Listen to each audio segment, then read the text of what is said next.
YouTube. And if you are new here, hi, my name is Noah. I am a spiritualist, and on my channel we talk about death, true crime, haunted people, places, and things, spiritual reparations, and how you can fuck around and find out. If you are not following me on this platform or over on TikTok, go ahead and subscribe now. If you are following me and your notification bell is not on, what we really doing? Go ahead and turn it on so you'll know when I post. Before I even get started with this video, I want to thank all of my live callers that called in last Friday to tell us their true crime, spooky, paranormal, alien-esque, yes, that is not a word, I just made it up, stories. We truly appreciate your support. We will be back at our second home at Bazaar Junkies this Friday at 6 p.m. Pacific Standard Time, which I believe is 8 p.m. Central and 9 p.m. Eastern Standard Time. So if you have a scary story or a weird story, feel free to call in. We want to hear from you. Today's episode, we are going to be talking about the Haitian zombie. Now, I know we've touched on the zombie in a couple of other videos that I have, and it seemed like you guys were really interested. I got some really interesting emails, which I just may read at the end of this video. But I did get some emails regarding zombie and requests, so I wanted to share a story, actually two stories, that I came across where people said that they were zombies. And they came back from the dead decades after they were buried. But before we even get started on these stories, I have to explain what a Haitian zombie is, because it is not what us Westerners, us Americans, look at as zombies. A zombie in Haitian culture is someone that is under a spell and not able to move freely as they would if they had free will. Usually it is someone that has been hexed, crossed, bewitched by a bokor. And a bokor is like a sorcerer. The spell that they put them under is so strong that whenever they fall ill and they go to hospitals and they are seeking help and they finally die, or what we think, what the doctors think is dying, there's no pulse. It's so faint that you can barely hear it, and most doctors miss it. Once they pronounce them dead, of course, there is a funeral that takes place, and then the bokor goes to the cemetery and digs this person up, give them more of the spell, which is usually either injected or it is a paste, and they are used. They're basically their slave. A lot of people are used in sugar cane plantations to harvest sugar, or they are just underneath the bokor's spell. Now that you know what a zombie is in Haiti, wherever you're from, however you pronounce it, let's get into the meat and potatoes, because these two stories are super interesting, and I'm excited to see what you guys think. On October 24th, 1936, a woman staggered into a village in Haiti, and her name was Felicia Mentor. This was in Innery, Haiti. And if I'm saying it wrong, if I say anything in this video wrong, please correct me. I'm trying to work on my dialect. The woman staggered into this village. She had no eyelashes. She was naked. And she just happened to have a limp. And the village goes into complete panic because they see this woman and they recognize something is very off about her.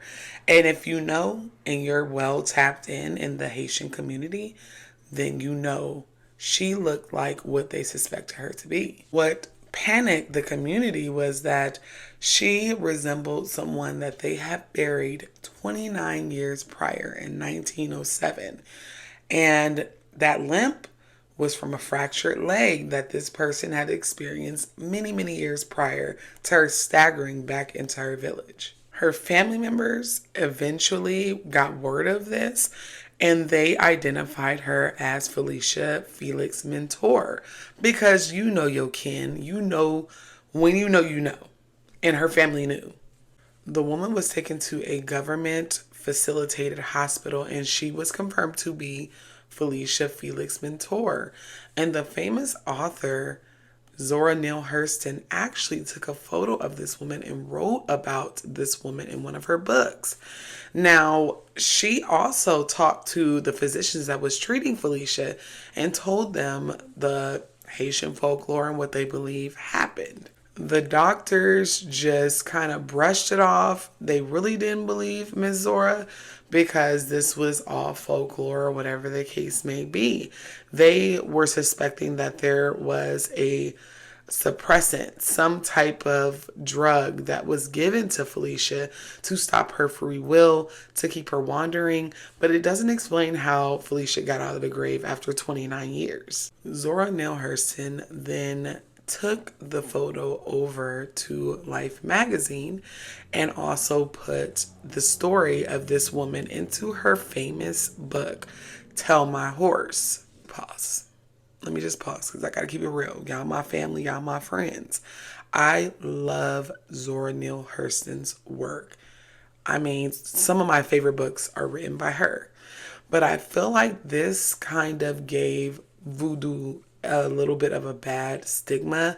It was already this horrific rumor that voodoo practitioners ate children and sacrificed babies. And I feel like this was more a monetary thing for her book. And it really didn't align with my values because voodoo is not that at all. We do have dark practitioners, of course, with any religion. You're going to have people that use it for their own gains. But sending that photo over to Life magazine when there was already a bad stigma with voodoo, I feel like was more harmful than helpful. And it was definitely to promote the book, in my humblest opinion. So they take Felicia to this government hospital and they give her a full rundown, a health evaluation. They diagnose her with schizophrenia. And then they also record how she's speaking, how she's communicating, and it's not making sense. Now, another pause. It is said in Haitian voodoo, whenever a bokor does this to their victims, they have to keep feeding them the spell or whatever it is to continue this like mind game. And it's also said that if the bokor dies, then they are released from their state of mind. They can wander and eventually will make it home. The doctors all but dismiss Zora Neale Hurston and they say all of her answers were unintelligible and irrelevant. Her occasional outbursts of laughter were devoid of emotion, and frequently she spoke of herself in either the first or third person without any sense of discrimination. She had lost all sense of time and was quite indifferent to the world of things around her. I don't know. Sounds like a spell to me, but the fact that they buried this woman 29 years prior and she was found wandering in her village, y'all be the judge of that. No way am I saying that there wasn't worldly things that had to happen for these people to turn into zombies. What I'm saying is that there are things that we will never understand because we are not initiated, right? Because all it takes is a little tetrodotoxin and other ingredients from cemeteries and different things. I'm not saying I know the recipe. What I'm saying is that there's worldly and spiritual things that have to happen to turn someone into this. And I hear too many firsthand accounts of how people have been turned into zombies to be like, oh, that doesn't exist. I hear some pretty creepy shit on a regular basis. Our next story is of a man named Clairvius Narcisse. And he is a man from Haiti who came wandering into his village and claimed that he was being used as a zombie. And people, the villagers, immediately recognized this man when he came home. On April 30th, 1962, Clairvius checked himself into Schweitzer Hospital, and that was an American hospital in Haiti. He had a fever, he was throwing up blood, He was lethargic. He was sick as hell. And that's another thing that I want to touch on. Whenever a Bokor does this, you are sick before you actually go into the zombie state. Very, very ill. So he goes into this American hospital and is treated by an American doctor, a team of American doctors.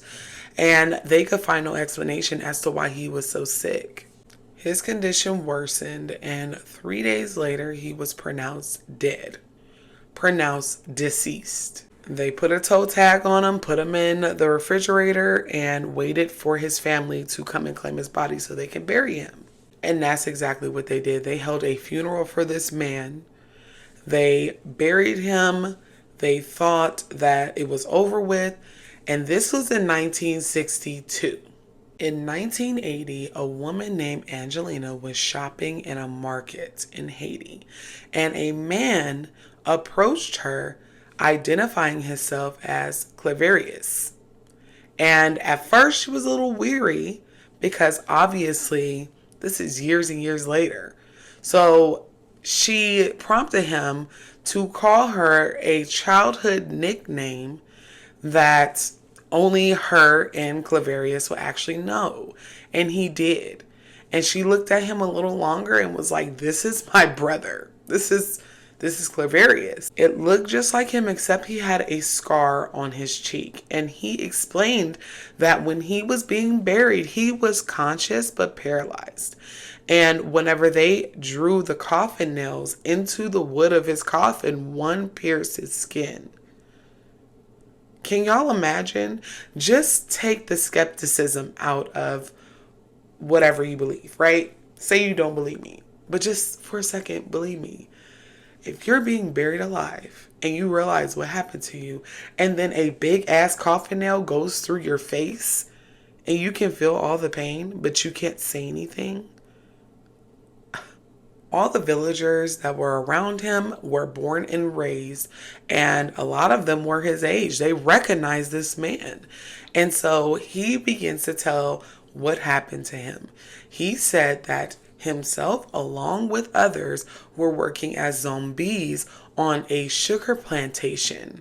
And the Bokor was in charge of all of these zombies. He recalls how he had his funeral. He could explain things that happened at his funeral that only he would be able to know, or no one else would be able to know. And he explains how that night his Bokor came and dug his body up, exhumed his body, gave him a paste in his mouth, and then began to control him. Himself and other zombies were forced to work on a sugar plantation, and then all of a sudden the Bokor died. And I said earlier, whenever your Bokor that is ruling over your head, that has you bewitched, dies, you are free from the spell. He says that it took him 16 years to regain his sanity because the Bokor died 2 years after they exhumed Clairvius's body. So it wasn't long that he was with the Bokor, but it took even longer for him to gain his mind back and wander back home. Why did this happen to Clairvius? There's two different theories, and I believe there's some truth in both of them because two things can be true at the same time. The first theory is that he abandoned his wife and children, and that was heavily frowned upon back in the 60s. The other reason is that his brother was responsible for this. And usually there's always a hater in your camp. So I believe that both of them may be a little bit the truth. Him and his brother had been beefing over inheritance of land. And they said that instead of doing things the right way, his brother went and got a Bokor and offered his brother as a sacrifice, like just on a platter, because he wanted the land. Clairvius also said that he only returned back to the land after, one, he regained his mind, and 2, after his brother's death because he did not want to fuck around and find out a second time. The villagers were happy to see Clairvius. They believed him because they believe in voodoo. And his story also, along with Felicia's, was featured in Tell My Horse by Zora Neale Hurston. His story was loosely adapted into The Serpent and the Rainbow, and this was directed by Wes Craven in 1988, who's also responsible for A Nightmare on Elm Street, the Freddy Krueger saga. Clairvius got reacquainted with his community. They accepted him with welcome arms. He lived a pretty long life. He was born January 2nd, 1922, and he didn't pass away until 1994. So he was able to get his story out in my lifetime, and I truly enjoy learning about this because this is the perfect dose of either betrayal or fuck around and find out. Y'all be the judge. If you guys are still doubting zombies, I'm going to insert some TikToks for you guys to watch. And it's people that have experienced the phenomenon of Haitian zombies. But I did want to share an email that I got back in December about one of my subscribers' experience with a zombie in her family. And she will remain anonymous. I'm going to respect her boundaries. I just truly appreciate you guys sharing this tea with me. I was on the edge of my seat for this story. So I know you guys will be too. So I'm going to read it now. Where should I start? So my uncle got deported back to Haiti from the States due to years of crime and drug abuse. We all thought he was doing well. He has a wife. She's pregnant. Everything is good. Then he started calling my grandfather constantly for money, which he didn't mind, but it got out of hand because he would call 2 to 3 times out of the week begging. My grandfather told him to stand up and be a man and take care of his family, and he couldn't afford to keep sending him money like that. My uncle didn't like his response and pretty much disrespected his father, demanding for his support. My grandfather didn't like how he was disrespectful. He said he was going to cut all communication, but my grandmother did not. She always made sure to speak with him anytime he called. Now my uncle is going back to his old lifestyle: drugs, robbery, and now voodoo. We heard from other family members that he was dealing with voodoo to get cash and materialistic things, and that got my grandfather even more upset because he was an old priest that now gave his life to Christ, and he despised the fact that he uses the religion for evil things and pretty much disowned him after that because he knew nothing would come good of it. Months later, we got a call from my uncle begging for help because he did something wrong and he doesn't know where to turn. My grandmother then asked him what was going on, and he said he gave his baby up to the spirits. So pretty much he did a ritual and gave his unborn child as a gift for whatever he wanted. Now the baby is here and he's refusing to do so, and bad things are happening to him and he feels like he's being followed. All I remember was my grandmother screaming, asking him what he has done and how bad of a person he was. My grandfather overheard the conversation, grabbed the phone out of her hand, and told him to figure it out and never to call back. 1 week later, we received a call from the morgue claiming they had my uncle's body, and if we don't pay to have him buried, they were going to throw his body out on the street. My grandfather first thought it was a scam and wanted to find out for himself. My grandfather then called 2 family members to go view the body, and he also told them to whisper something in his ear. I don't remember what my grandfather said, but he ordered them to whisper it directly in his ear. We got a call later on that day, and my cousin's exact words were that he whispered in his ear and he started crying in the morgue, meaning, for context purposes, the uncle's corpse started crying. Once my grandfather clarified that now he's a zombie, my grandfather then ordered for his body to be cremated. So my uncle was burned alive. We found out that the mystical powder that was thrown in his face made him pass out. His body was found in the street and he was pronounced deceased. He was fully conscious, but all vitals were gone. Once buried, the person that casted the spell digs up the body and uses them as a personal zombie. My grandfather's exact words were that he would not allow these bad people to use his son to do bad things to others, and that he created his own path and now has to deal with God. I feel horrible for what happened to my uncle, but he fucked around and found out. I'm sorry, that last part. This is why you need to be careful as to what you tap into. Because she's right. Her uncle absolutely fucked around and found out. And I don't know the backstory as to why Grandpa didn't want to save him, or even if he couldn't. More than likely, it's because he gave his life to Christ. But the uncle definitely played in some shit that he shouldn't have. But in this segment, we're going to share some ticky-tacks, some TikToks about the zombie. And you guys will see that a lot of these people look like me and you. They don't look like what us Americans think a zombie should look like, because that is a perception that was taken from Haitian culture, brought over, made into scary movies, and exploited. Because at the end of the day, zombies don't necessarily look dead. They could look malnutritioned, but they look like me and you. I will be tagging all the creators in the description of this video. Go ahead and give them a follow on TikTok if you are over there. This first video comes from a user named Trisha the Angel, and she just breaks it down a little bit further. And this is mainly for people that may be a little still confused on the difference between American zombies and Haitian zombies. Just watch. So as I mentioned in the previous video, the origin of zombies can be traced back to Africa, specifically Central Western Africa, through Haiti. Zombies were made popular through Haiti. Haitians descend from Africa. And the word zombie itself, or zombie as it said in Haitian Creole, originates from my language, Kikongo. It originates from my people's language, Kikongo, and other Bantu dialects from that region. The origin of zombies is so different from what we've come to know today. These days, they're cool, they're trendy, they're funny.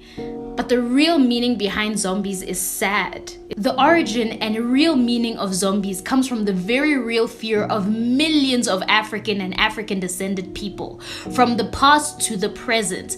The fear of being enslaved, of having your freedom taken away from you. Zombies is essentially a supernatural allegory to slavery. Our ancestors were terrified.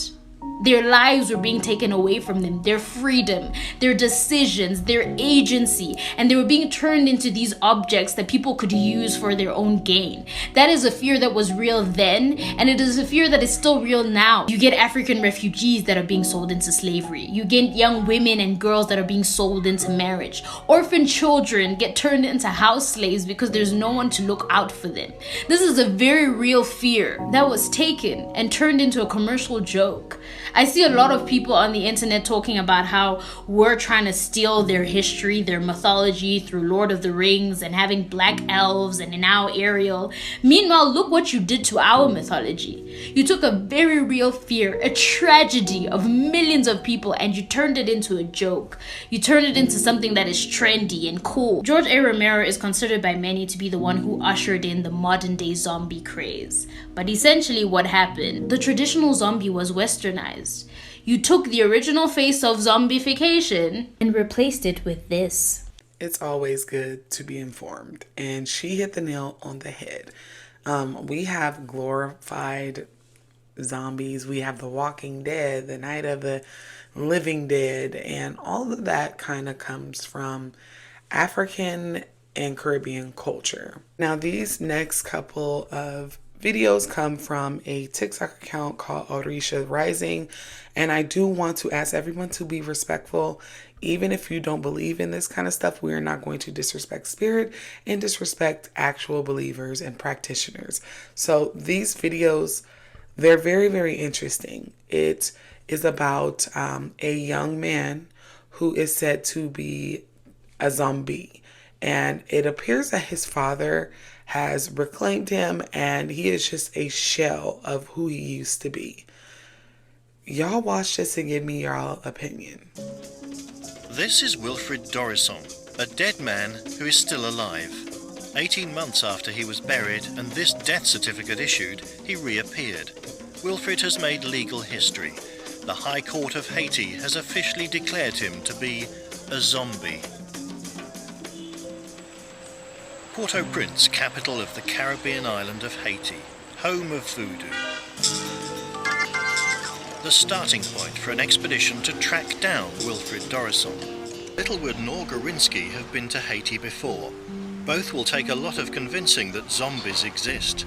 But here in Haiti, no one has doubts. Everyone is certain that voodoo sorcerers have the power to bring the dead back to life. But zombies?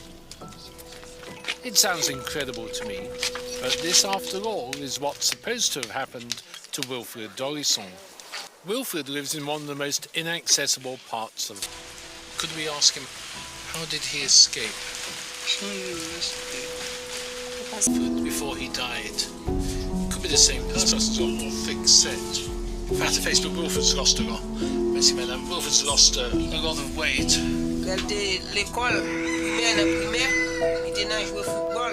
Wilfred's mother recognised her dead son from his broken finger, which he'd injured playing football. That was a lot. I'm just going to go ahead and put it out there. But if you believe, you believe. I mean, they knew or thought that he was deceased and he wasn't. And I thought the interview style was very well set. That they had someone who I believe is either on the Discovery Channel or the Travel Channel come out and kind of just interview him and get the vibes and see what was going on. I pray that this young man has healed from whatever is either afflicting him or tormenting him. This next one is from our friend. In my head, we're friends. Priestess Rose. It's a really quick one. I'm going to mute any music because she's just telling about her experience with a zombie.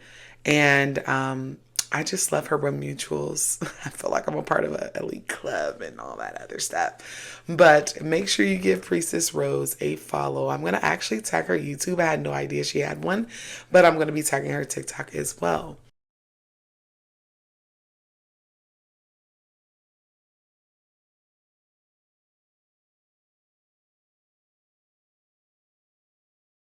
I don't know, y'all. Zombies are seeming like it's a thing. And like I said, there are some worldly things that have to happen for the spiritual to happen.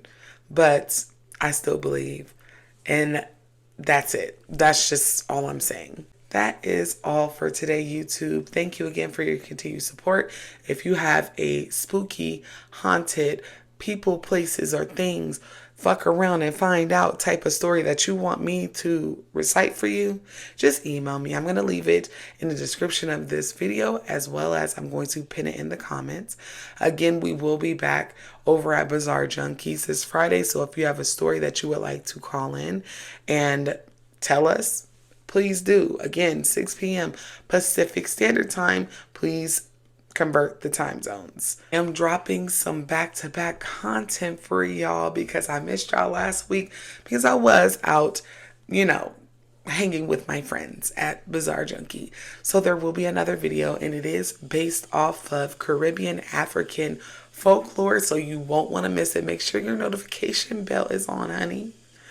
Other than that, y'all do good, be good, stay safe.